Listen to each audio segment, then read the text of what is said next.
the Godhead. Remember, Christ is the head of every man.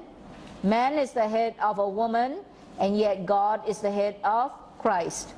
You notice? And in these relationships that you have, the fact that God is the head of Christ, is anything wrong with that? Of course not. You understand? Is God and Christ equal? Yes, and yet there is an order. In terms of salvation, God the Father, then you have God the Son, and then God the Holy Spirit. So when man and woman, and you are told that man is the head of woman, does it mean that woman is a lower class citizen? Of course not. You understand? Because the order is not one of importance. God's not talking about importance, the order is one of function. For things to function properly, if you have two heads telling you two directly different things, what are you going to do? You're going to be in problems. You may have seen people with two heads, but they don't live long. You think of them as a monstrosity, right? Am I right? I see someone with two heads, wow, and one body. The point is, we understand there has only got to be one head. So look at your own face in the mirror and realize, I've got only one head. That means what? In the marriage, there also has to be only one head. And who is the one who is supposed to be the head? The man. Well, don't worry about the man. Don't you revel and say, ha, I cracked the whip.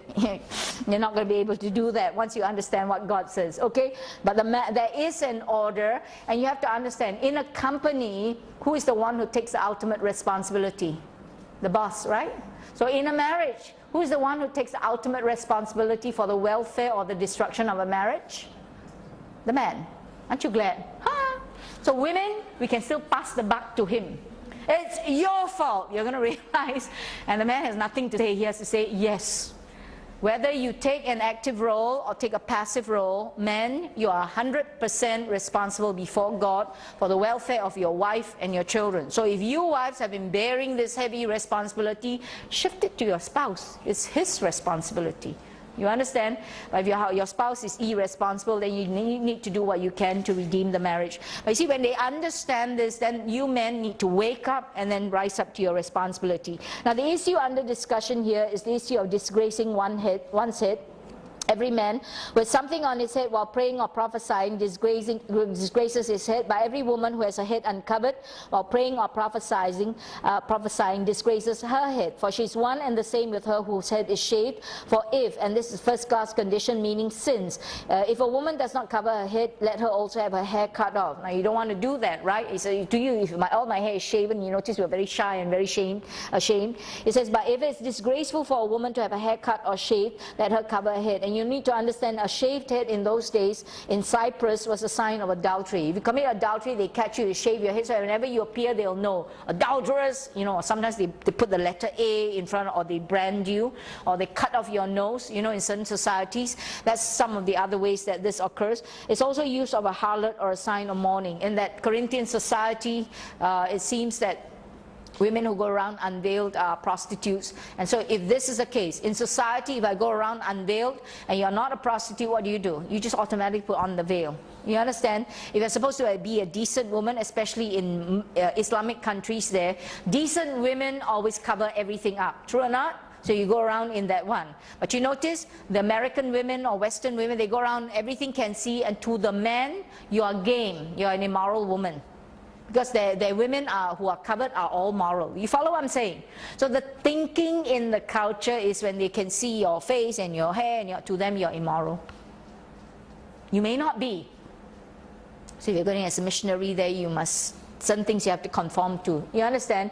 But that was part of the culture that's there. And so Paul was trying to settle the issue that's there. The Greeks, both men and women, remained bareheaded in public prayer. Jews, both men and women, veiled when in prayer to God. Jews began wearing head coverings during the 9th century AD, although some people think they also wore them in New Testament times. It's common for Roman men to cover their heads while performing religious duties. And so you do have a problem when you have people who are in the same church with traditions of veiling and people who don't veil. So can you imagine, they were fighting over everything. This is one more area that they're fighting over. So Paul, to settle the issue, brought them back to creation and say that man was supposed to be the head of the woman, and that's why he says here, a man ought not to have his head covered, since it's the image and glory of God. You were made directly in the image and glory of God, so what is man supposed to do? You're supposed to be uncovered. So men, you don't veil. Women, you're supposed to be the glory of man, so you veil your hair. You understand? This is to settle the problem that was there in that church there. But but woman is the glory of men. And so it says, for man does not originate from woman, but woman from man. Just to show you the origin of men, and it says of woman, for indeed man was not created for woman's sake, but woman for men.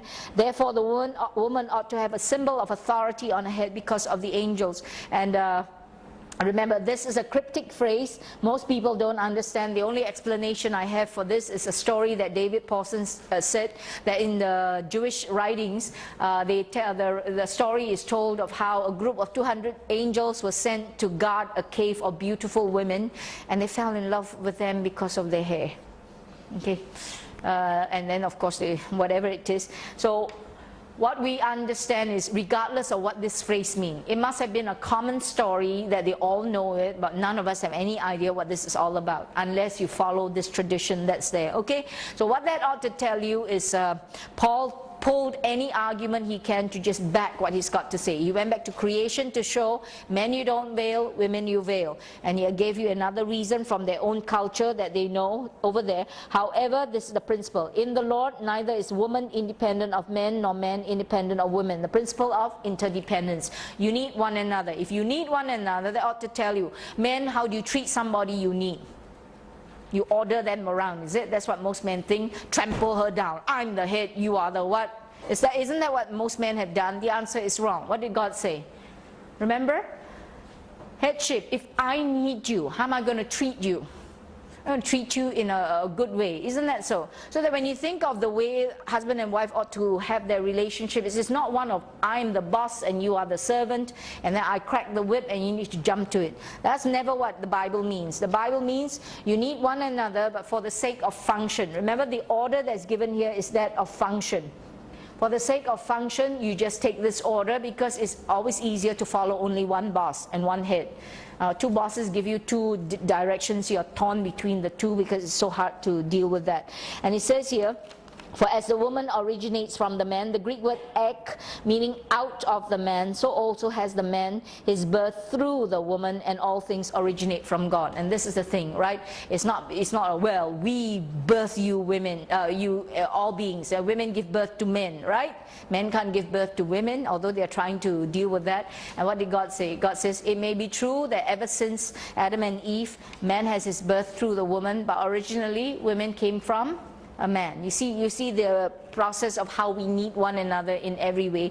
And so when you understand that, here I forgot to read to you, among the Greeks only the heterae, these are the prostitutes that are there, so numerous in Corinth, went about unveiled. Slave women wore the shorn head, also a punishment for the adulteress. And so I hope in this passage, let's look at some of the things that are here. Remember, there's an order in marriage. God and Christ, they are equal, yet there's an order. Men and women created equal by God. Remember, both of them are created to rule and reign. Both of them, not just one. And so they are both equal, yet there's an order, and I told you it's a functional order. So never think I'm more important than you. The minute you say that, you misunderstood whatever it is that God wants you to understand. God is the head of Christ. Ask yourself, if Christ did not submit to God, there would be no redemption for mankind. Isn't that so?